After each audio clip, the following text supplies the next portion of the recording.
सर्वसामान्यांच्या हक्काचा आवाज जागर जनस्थान। कोपरगाव तालुक्यातील झगडे फाटा येथे विनाकारण 5 जणांनी मागील भांडणाच्या कारणावरून आपल्या घरासमोर येऊन आपणास लोखंडी कोयता व लाकडी दांड्याने जबर मारहाण केली। पत्नीलाही मारहाण केली असल्याचे झगडे फाटा येथील अर्जुन शंकर खरात यांनी म्हटले असून शिर्डी पोलीस ठाण्यात फिर्याद दाखल करण्यात आली आहे। या संदर्भात शिर्डी पोलीस स्टेशनला 5 जणांविरुद्ध गुन्हा दाखल करण्यात आला आहे। या संदर्भात अर्जुन शंकर खरात, माया अर्जुन खरात यांनी सांगितले की 22 जानेवारी 2025 रोजी सायंकाळी 6 वाजता आपली मुलगी पूजा अर्जुन खरात ही किराणा दुकानात साखर आणण्यासाठी गेली असता ती पळत घरी आली आणि तिने सांगितले की मला बच्चन अरुण खरात, अर्जुन अरुण खरात, सिद्धार्थ अरुण खरात, अरुण दामोदर खरात, वंदना अरुण खरात राहणार झगडे फाटा यांनी शिवीगाळ केली। मुलगी पूजा सांगत असतानाच वरील मंडळी ही घरासमोर आले व विनाकारण काही कारण नसताना मागील भांडणाच्या कारणावरून शिवीगाळ केली। त्यानंतर सर्वजणांनी गैरकायद्याची मंडळी जमून शिवीगाळ केली। घातक अशा लोखंडी कोयता व लाकडी दांड्यांनी इसमांनी मारहाण करून त्यांना जखमी केले। डाव्या हाताच्या करंगळीला देखील जब्बर मार लागल्यामुळे त्याच्या जवळील बोटाचे कांडे तुटून पडले आहे। गंभीर जखम झाली आहे। माझ्या पत्नीलाही मध्ये सोडवायला आली असता वंदना अरुण खरात यांनी मारहाण केली आहे। आम्हाला जबर जखमी करून जीवे ठार मारण्याची धमकी दिली आहे। आरोपींना लवकरात लवकर कठोर शिक्षा व्हावी व आमच्या जीविताला या लोकांकडून यापुढे धोका आहे, आम्हाला संरक्षण द्यावे असे अर्जुन शंकर खरात यांनी सांगितले आहे। दरम्यान शिर्डी पोलीस ठाण्यात या संदर्भात गुन्हा दाखल झाला असून या प्रकरणाचा अधिक तपास शिर्डी पोलीस करीत आहे। जागर जनस्थानसाठी हेमंत शेजवळ, शिर्डी। चंद्रकांत गव्हाणे, कल्याणला राहते।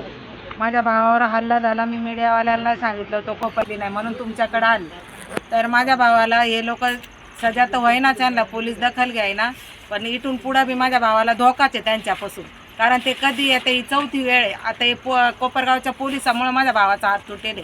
पहिल्या टायमाला कंप्लेंट घेऊन गेलताना एकटाच, तर ते पोलीस बोलले जातो का नाही रे तुला टाकू आतमध्ये, एकटाच गेलता। आता गरीब माणूस आहे, पोलिसाला घाबरून आला, पोलिसामुळे माझ्या भावाचा हात तुटेल। तो कमावणार कसा, खाणार कसा, उद्या त्याचा परिवार पोसणार कसा, ते बघा बारीक पोरग आहे त्याचं। पोलीसच जबाबदार आहे माझ्या भावाच्या हल्लीला, नाही आम्हाला न्याय मिळाला पाहिजे बस, नाहीतर मग नाही न्याय मिळाला ना तर मग काय करायचं तुम्ही सांगा आम्हाला। हे कोपरगावचे पोलीस जबाबदार आहे माझ्या भावाचा हात जायला, नाही तर भरपाई द्या म्हणा पोलिसांना सगळ्यांना। काम कसं करणार, सांभाळणार कसा परिवार, खरंच पोटे ना गावंड्याच्या हाताखाली कामाला जातो तेव्हा तो संध्याकाळी खातो, काय करणार तो। पोलीस जबाबदार आहे माझ्या भावाच्या हात जायला, पोलीसच, सरकार जबाबदार आहे। सरकारने माझ्या भावाला न्याय द्यावा बस एवढीच विनंती, तरी काय दखल व्हायला तर तक्रार द्यायला गेला तर पोलिसांनी हाकलून दिलं। गरीब माणसाला असं करणार का, गरीब माणसाला न्याय कुठं मिळणार सांगा, कोण न्याय द्यायचा गरीब माणसाला।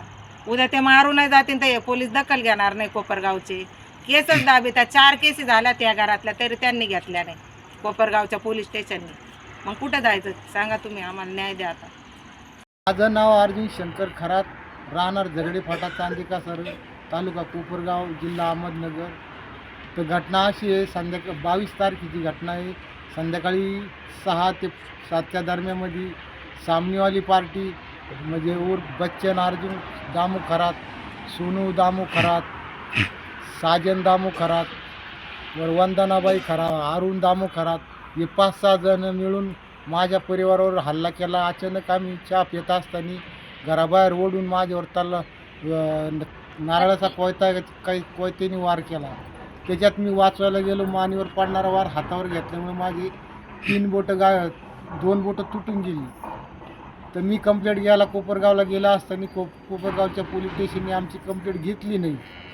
तर परत मग माझे नातेवाईक गोळा होऊन गेल्यानंतर त्यांनी 4थ्या ते 5व्या दिवशी मी कंप्लेंट घेतली आणि आम्ही पाहू असं म्हणून आम्हाला काढून दिलं।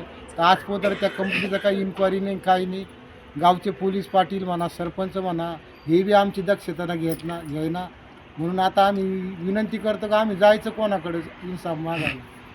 त्या चॅनलमार्फत मला न्याय मिळावा एवढीच आपल्या चॅनलला विनंती आहे, कारण मी माणूस सगळीकडून हारलेला आहे। गाव सोडून मी 100 ते 200 फुटावर एकटीच माझी वस्ती आहे। एकटा असल्यामुळे मला त्यांनी जीव मारण्याचा प्लॅन करून ठरवून आली होती। जोडीदार असल्यामुळे मला त्यांनी वाचवलं म्हणून मी आज जिवंत आहे। घरामध्ये मला, माझ्या पोरीला, पूजा नाव आहे पुरीचं, पूजा अर्जुन खरात. आई आहे घरामध्ये 70 ते 75 वर्षाची, तिला 2 चापटी मारल्या. बायकोचे केस बिस ओढून तिला मारहाण केली, लाताबुक्या, गळ्यातले डागडूग सगळे असेल ते ओढून नेले. मारहाण झाल्यामुळं आम्ही वैतागून गेलो. हे 2-3 वेळा किस्सा घडले असा, पण पोलीस काय आमची दक्षता घेतली. चौथी वेळ आहे. शिर्डीला परत आम्ही शिर्डीला दवाखान्यात गेल्यामुळं त्यांनी आम्हाला लोणीला पाठवलं. लोणीवाल्यांनी आमची रिक्स पेटने घेतली. मग आम्हाला घोटीला निम्या रात्री 3-4च्या दरम्यान घोटीला जावं लागलं. रातभर हाताचं रक्त वाहत गेला असताना मी कसा बसा तिथं पोचलो. घोटीवाल्यांनी दया आली, त्यांनी रिक्स घेतली, टाके बिके टाकून दिले. पण 70,000 रुपये मागितल्यामुळे 70,000 फी माझ्यात ऐपत नसल्यामुळं मी परत कोपरगावला आलो. कोपरगावच्या हातपाय पडलो डॉक्टरला. मग त्यांनी माझी सिस्टमेंट केली, टाके टुके टाकून दिले, पट्टी बिट्टी केली. हे समितीवाल्याने मारले नाही प्रायव्हेट मध्ये हे समितीवाल्याने किती पैसे मारले? 70,000 रुपये मागितले. पण आपली ऐपत नसल्यामुळे मी परत आपलं गावाकडं आलो. गावाकडं आल्यावर सरकारी खाजगी दवाखान्यात स्टेटमेंट केलं. कोपरगावमध्ये काय नाही ते माझ्या बहिणीने पैसे भरले. दवाखान्यात काय नाही, नाईकवाडी म्हणून दवाखाना आहे. त्यांनी माझ्यावर दया केली. ते म्हणे पैशाची चिंता करू नको, पाहिलं तू रिपेअर होय. म्हणून मग आज त्यांच्या पुण्याने जिवंत आहे. पोलीस का करायला तयार नाही. एवढं मारहाण करून बी पोलीस समोरच्या पार्टीने पैसे भरल्यामुळं ते दाबायचा प्रयत्न चालू आहे. बरं दादी मला बोल. माझ्या पप्पाला मारहाण करताना मी मध्ये पडले. त्या पोरांनी मला हाणमार केली. पोलीस मामाला ही विनंती आहे की माझी पप्पाची दखल लवकरात लवकर घ्या. बरोबर. तालुका कोपरगाव. बोला परत. मी माया अर्जुन खरात, राहणार झगडे फाटा, तालुका कोपरगाव, जिल्हा अहमदनगर. तालुका कोपरगाव, जिल्हा अहमदनगर. मी या भांडणामध्ये मध्ये गेला. मी या भांडणामध्ये गेले. माझ्या नवऱ्याला सोडवायला गेले तर मला मारहाण केली. माझं गळ्यातलं नेलं, डोरलं होतं माझ्या गळ्यामध्ये, ते तोडलं. मला पण हाणलं, माझ्या मुलीला हाणलं, माझ्या सासूला बी हाणलं. 4-5 जण होते ते. म्हणून आमच्या घरावर जरा लक्ष टाकावं एवढी विनंती आमची केस. यांच्यापासून आम्हाला आमच्या जीवाला धोका आहे. आम्हाला पोलीस संरक्षण भेटावं. धन्यवाद. काय आलं त्या दिवशी घटना? बोल तुला जे जे झालं ते बोल. आणि भाऊ दवाखान्यातून आणलं, मी झोपेत होते जरा. यांचं काय झालं, मला वाटलं नवरा बायको काही करता येईना, माझ्या तोंडात मारली. ते पोरग नव्हतं झालं. तुम्ही सोडवायला गेले होते मध्ये? नाही सोडवायला त्या इथं आरडत वरडत होत्या तर त्यांना बी त्यांच्या लहान मुलांनी मारलं. काना मागे दिली. 2-3 काना मागं दिलं सोन्या करत नाही. परत आम्ही दवाखान्यात गेल्याच्या नंतर परत 2-3 जण आले. परत पोरं आले म्हातारीला धमकी दिली. आणि मीच होते घरी. 4 पोरं आले, बीपीचे आलो, धमकी दिली मला. कोणाला काय एवढे घरी सांगायचं? एवढे दवाखान्यात जायला होते, मीच होते. तुम्हाला धमकी दिली का? हा परत काय आम्ही सांगितलं? गेले. काय धमकी दिली? हे म्हातारी म्हणे ते तिथे आर्डर घेतो, जीवच घेऊन टाकतो म्हणे. हो का? हां काय काम होतं म्हणे.